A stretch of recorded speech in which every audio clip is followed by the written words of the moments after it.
Olá, bom dia, tudo bem com você? Hoje, segunda-feira, dia 28 de abril, a lição dessa semana, dessa segunda, nos traz aqui o capítulo 2 de Daniel.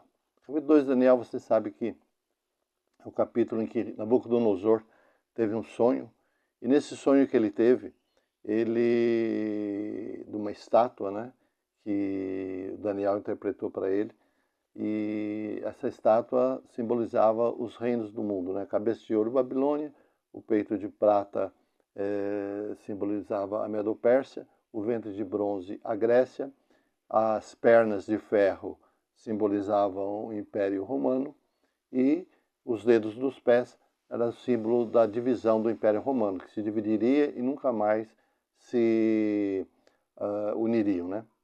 E veja que o metal mais nobre começou lá com Babilônia, depois um pouco inferior à prata, depois o bronze, depois o ferro e por fim dedos de barro e de ferro, né? Isso mostra que a degradação da humanidade, né? E nós sabemos que cada vez que se aproximamos da volta de Jesus, mais e mais as coisas ficaram difíceis. E nós vemos que muda governo, entra governo, sistema de governo e nada resolve, não é? Mas é interessante que quando, no século XIX, né, e nós vemos que muitos inventos aconteceram, a exposição de Paris também, então os seres humanos que não criam na Bíblia, né, achavam que a humanidade ia melhorar cada vez mais, né?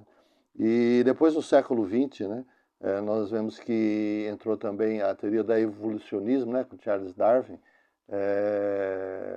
e no século XIX, século XX, foi 1844, século XIX então, né, 1860, século XIX, então aí já deixou de seguir o que a palavra de Deus diz, que nós somos criados em imagem e semelhança de Deus, que o pecado entrou e nós estamos cada vez ficando pior a nossa situação. Mas quando Jesus vier, vai voltar tudo a ser como era antes, tudo perfeito. O evolucionismo é exatamente o contrário.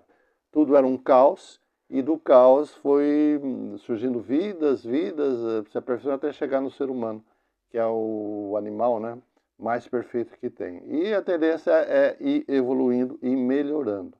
É exatamente o contrário da Bíblia. Mas também nós vemos ali, né, que entrou também um sistema político, né, e nós vemos que esse sistema Karl Marx, né, o comunismo, né, que iria resolver todos os problemas assim da humanidade, não haveria mais pobres, não haveria mais isso, não haveria mais aquilo, e que esse sistema deveria ser implantado, né, no mundo todo e que resolveria, né, haveria uma igualdade. Mas, apesar de tudo isso daí, não é, toda essa expectativa humana, o que aconteceu?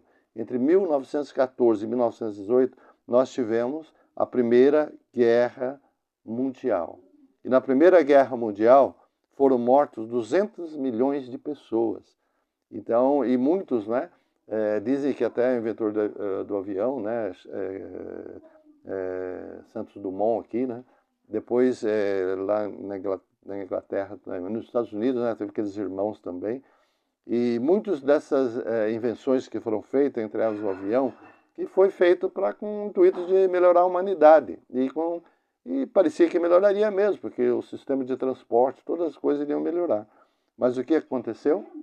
A mente humana, a ambição humana de conquistas, fez com que essas invenções, que poderiam ser feitas para o bem da humanidade, eles foram empregados para a destruição, né? Para a destruição. E 200 milhões de pessoas foram mortas. E quantos morreram através dessa criação do ser humano de tecnologia, de marca, né?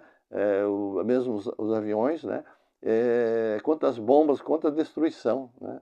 Então, você veja que a intenção pode até ser boa, mas o coração do homem é mau, né? São seres humanos pecadores que elegem seres humanos pecadores. E aí vem a imperfeição, né?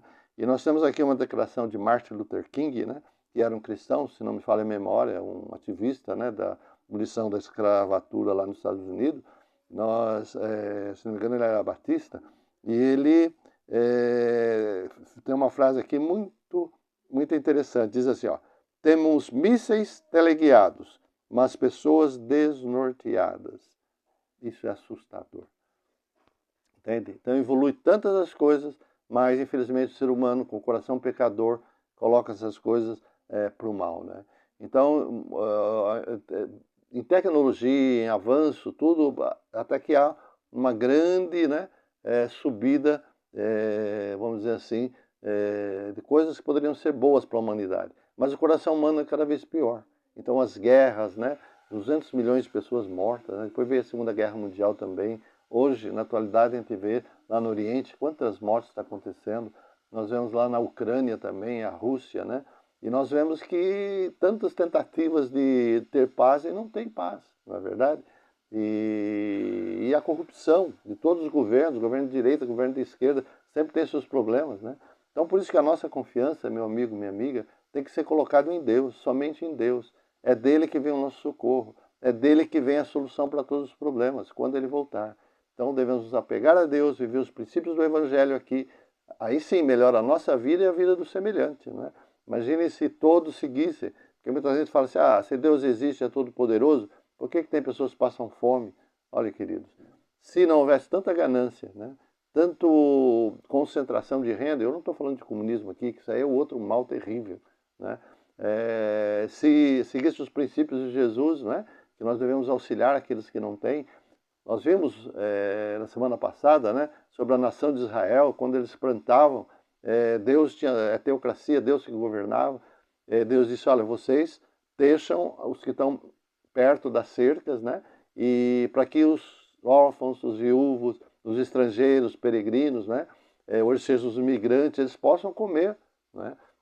Se alguém estava caminhando e estava com fome e tinha um pé de manga, um pé de laranja, um pé de jabuticaba, né, um pomar assim, a pessoa poderia comer e encher o seu estômago e ir embora, não levar, mas podia. Então eram todas leis que o Criador criou para que não houvesse fome. E se houvesse um cuidado do outro, né, mesmo nesse mundo de pecado, com doença, com morte, né, haveria, vamos dizer assim, muitos males seriam evitados, né? Mas a solução total é quando Jesus vier criar um novo céu, nova terra e acabar com o pecado. Aí a nossa natureza pecaminosa, que todos nós temos, essa tendência de egoísmo, tudo, na glorificação Deus vai tirar de nós. Então nosso desejo vão ser santos também. E aí sim Deus reinará por toda a eternidade, né? 7 minutos, 8 minutos de vídeo, né? Deus abençoe você, abençoe a mim também. Vamos fazer uma oração? Pai Santo que está no céu, muito obrigado, Senhor, por estudarmos um pouquinho da Tua Palavra, Senhor. Vemos que apesar do mundo estar como está, o Senhor está no controle. E vemos mais uma vez que a história, ela comprova que a humanidade, apesar de evoluir tanto na ciência e tantas outras coisas, mas o coração humano, o egoísmo humano, o desejo de glória, de honra, o desejo de expandir cada vez mais, seja as nações, a Rússia, seja lá no Oriente, seja onde for, o desejo de poder aqui na nossa nação mesmo, né? A luta de um poder contra o outro para dominar também, né? A corrupção, isso tudo, Senhor. Nós sabemos que o problema do coração humano que só o Senhor pode resolver. Só o Senhor pode tirar o pecado do nosso coração e pôr a santidade. E sabemos que a solução de todas as coisas está quando Jesus voltar. Aí sim haverá um novo céu, uma nova terra que habita a justiça. Permita que eu e minha família, esse amigo, essa amiga que está ouvindo esse vídeo, esse irmão, essa irmã, todos nós colocamos nossa confiança em Ti, e esperarmos o novo céu e nova terra que habita a justiça. E enquanto estivermos aqui, que o Senhor nos usa para a honra e glória do Teu nome e para que possamos também ajudar aqueles que necessitam. É em nome de Jesus que agradecidos te pedimos. Amém. Amém. Tchau, tchau.